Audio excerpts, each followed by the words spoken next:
One of the things that we also need to go ahead and take a look at is this whole idea of instantaneous rate of change, and what does that actually represent?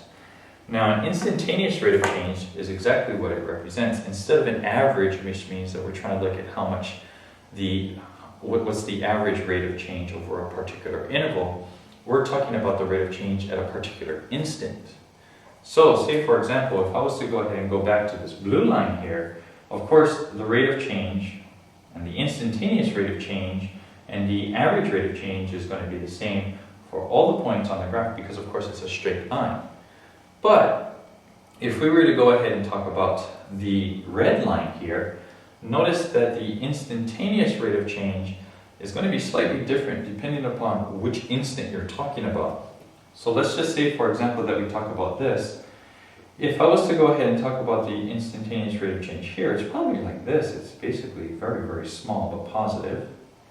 Here, if I talk about this point right over here, I'm talking about a tangency line that's right about there. That would probably be what the instantaneous rate of change is at that point.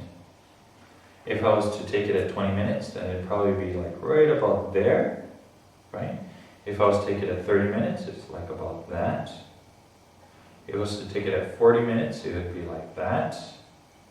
If I was to take it at 50 minutes, it would be like that. And then of course when I get to 60, it's at 0 because it comes to a stop. So notice what I'm doing now. There's two primary differences that you want to keep in mind, is that when you are actually calculating the average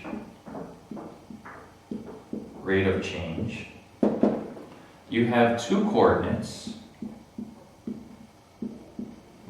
Two coordinates. And you're finding the slope, okay? The slope of the line which joins these points. Okay, so we can always do that. And what we have then is what we call, in the mathematical terms, we call that a secant line. So if you find the slope of the secant line, because you have two coordinates, then you're finding the average rate of change over that interval. Now the difference is, of course, is that when we actually talk about the instantaneous rate of change,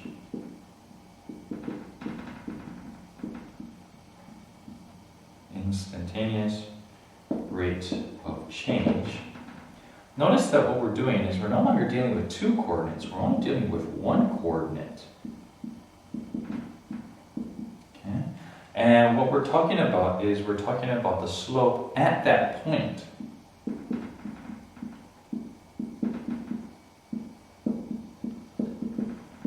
Okay? Now, of course, instead of having a secant line which joins two coordinates, we're only talking about one coordinate and the slope at that point. This is no longer going to be considered a secant line, it is going to be called a tangency line. And you can also say a tangent line as well, but the tangency line. So, again, let's go ahead and take a look at the difference.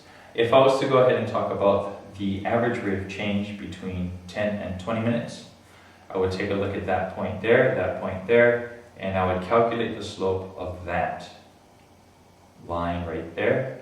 And that would be the average rate of change between 10 minutes and 20 minutes. Now, if I wanted to go ahead and talk about the instantaneous rate of change, I would have to talk about which instant I'm talking about. So let's just say 10 minutes. So if I was to talk about 10 minutes, here is what the instantaneous rate of change at 10 minutes would be. And this is what the instantaneous rate of change at 20 minutes would be. So notice the difference that you're dealing with now. In one, with the average rate of change, you're talking about the slope of the secant line, whereas for the instantaneous rate of change, you're dealing with the tangency line. Now, how do we go about actually calculating the slope if we only have one coordinate? We said that for the average speed, you needed a change, right? A change in the distance divided by a change in the minutes. Well, when you only have one coordinate, how do you actually do that? Well, we're going to talk a lot about that in class. But there are three primary means by which you can actually do that. Is you can take a look at the graphical, you can have a graphical approach. You can also look at a tabular approach. And C, you can also look at an algebraic approach.